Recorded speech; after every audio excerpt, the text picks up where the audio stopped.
As Jerry and Esther travel from Phoenix to San Diego, it's easy. They know the way. It's 400 miles. They head west. They always make it. And they never, ever get halfway, Yuma, out there in the desert, and then worry that they won't make it and argue with each other about whose fault it is that they're not there yet. They never do that, because that journey is so easy to understand that they just point west and keep going, and they always make it. But we see some of our physical friends. You're on your way from sickness to wellness, in fact, sometimes well along the way. But because you don't know what you are using as your guideposts, you stop and take score. Can you imagine if Jerry and Esther stopped in Yuma and took score of whether they were in San Diego or not? We're not there. Oh my God, we're not there. We're not there, and there's no place to eat here. And yet you do that all the time. You're well on your way to the financial abundance that you want, to the physical improvement that you want, to the relationship that you want. But because you haven't quantified your journey in terms of emotion and vibration, you can't tell you're headed in the right direction. And so you listen to that one and you listen to that one, or you take score about where you are. And so often do we see you well along the way and turn and go back, well along the way and turn and go back, well along the way and turn and go back. That's why you think you need patience. That's why you cannot wholeheartedly say to us when we ask you the most important question that you've ever been asked, are you appreciating the contrast of your time and place? That's why you don't mean it when we extract the word yes from you, because you want to be all the way to where you want to be, and when you're not, you feel the frustration of it. And we want you from now on to understand that when you feel frustration about things not yet manifest, they can't come because you've got frustration going on. So is the frustration keeping you from your manifestation? No, your thoughts are. Your frustration is an indication of the direction of your thought.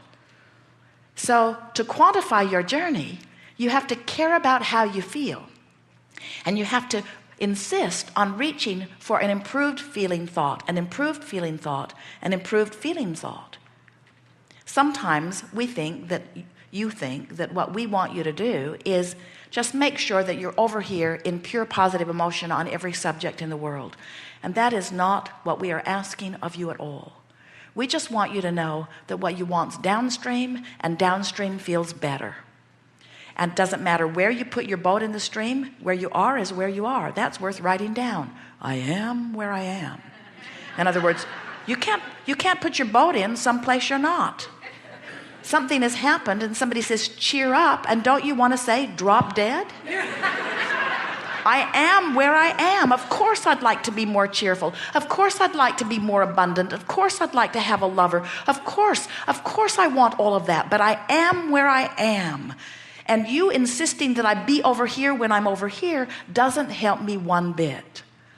Accepting where you are, making peace with where you are, is everything, because all of your power is here and now. All of it.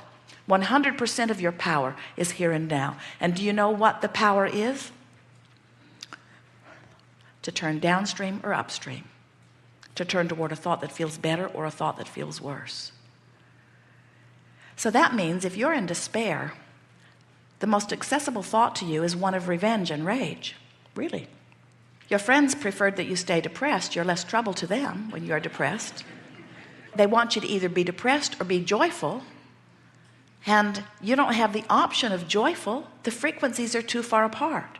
If you would allow yourself the natural breath of fresh air that revenge would give you, then you could allow yourself the natural fresh breath of air that anger would give you. And then you could allow yourself the natural fresh breath of air that frustration would give you. And then you can reach for hope. And when you reach for hope, then it's smooth sailing. Once you get into a vibration of hope, it's easy to find those other good feeling emotions. So we're encouraging you to make a decision today. We certainly would if we were standing in your physical shoes and had access to this information that you are so clearly assimilating as we are giving it to you.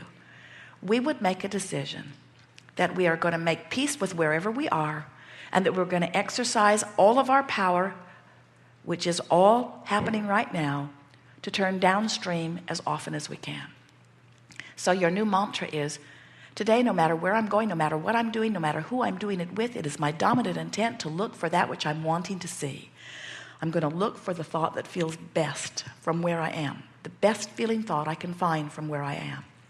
And friend, that's the secret to life. That's the secret to alignment. That's the secret to fulfilling your reason for being. That's the secret to becoming that which this life has caused you to become. It's the secret to happiness. It's the secret to success. It's the secret to all things. To acknowledge that a larger part of you exists, that the larger part of you is calling you, and that when you go in the direction of it, it feels slightly better than when you go in the opposite direction of it. And if you've got that, then you've got everything. From this point forward, you will begin closing the gap. And what you're going to notice is you have so many things in your vibrational escrow. You've lived lifetimes putting them there, and especially this lifetime putting the specifics of them there. They are there. They are real. They are calling you forward. And in the moment that you lighten up and turn in the direction of that, you are going to begin to feel the movement of the stream. Esther and Jerry occasionally, in fact, frequently, are wailing down the freeways at 75 or 80 miles an hour. They're monster bus. Everyone sort of just gets out of the way.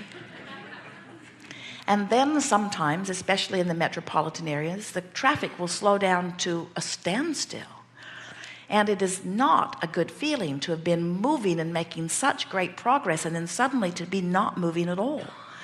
And then when the traffic begins to move just a little bit, they always feel that feeling of relief. Even though it's far from 70 miles an hour, sometimes it's only 10 or 15 or 20 miles an hour. But it feels so much better than just sitting still. And can you imagine how they would feel if they turned around and went in the opposite direction of what they're wanting to go?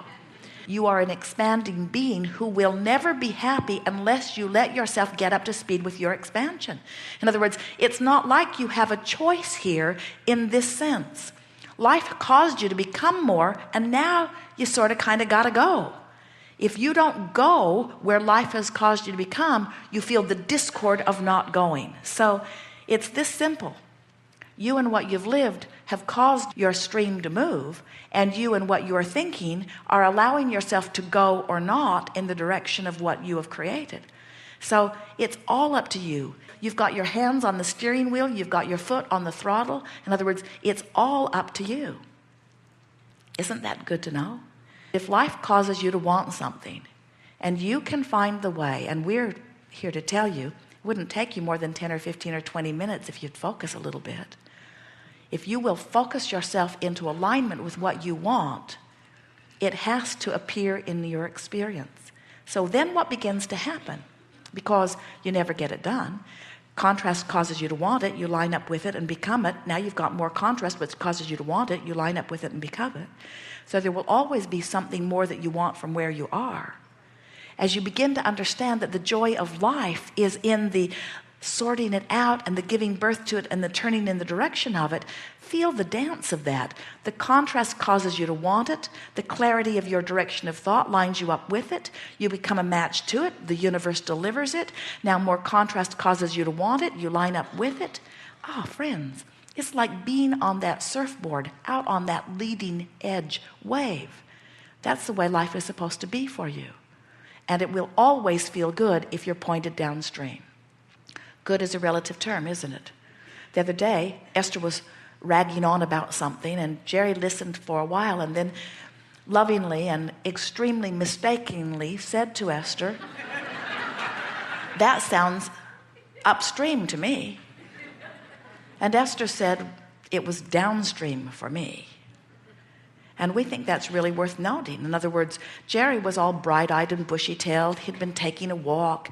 He was feeling good. He was looking at life through rose-colored glasses. He was tuned in, tapped in, turned on. Esther was working on something that she had to do, some deadline that she had to meet in order to get something in the FedEx box by 4 o'clock. Jerry's living happily ever after. Esther's doing all the work. Jerry's living happily ever after. Esther's doing all the work. At least that's the way it seemed to Esther. And so as Esther made her comment, there was no question that it was downstream from where she'd been a minute ago. It was certainly upstream from who she really is, but that doesn't matter. The question is it downstream from where I am now? We're not asking you, is it upstream from where you should be? Is it upstream or downstream from where your source is? We're not asking you if it's upstream or downstream from where the majority of people on the planet are, because all of that is irrelevant. We're only asking you to tend to your own vibrational gap, you see. And if it feels better than where you are, it's the right thing to think. And if that feels better, it's the right thing to think. And before you know it, friends, you will train yourself into such alignment with who you really are that you will begin to view this world through the eyes of source. And people will view you and they will see you as the most uplifting, the most satisfying person that they've ever been with. They will see you as someone who gets everything that you ask for, almost in the moment that you ask for it. They will see an energy around you, a vitality around you. They will call you a master. They will begin to recognize that you have figured out how to come finally into vibrational alignment with who you really are and what you are really about. And that's what every one of you intended as you came forth. And all your grumbling and grousing is only because at every level of your being you can feel that when you're not up to speed with who you are, something has gone wrong. And we're here to tell you it's not that it's so wrong, it just could be righter. And there is no one outside of you that is condemning you or judging you for it. You're doing it all right here and right now. The emotions that you are feeling are your indication of whether you are source now or something less than that.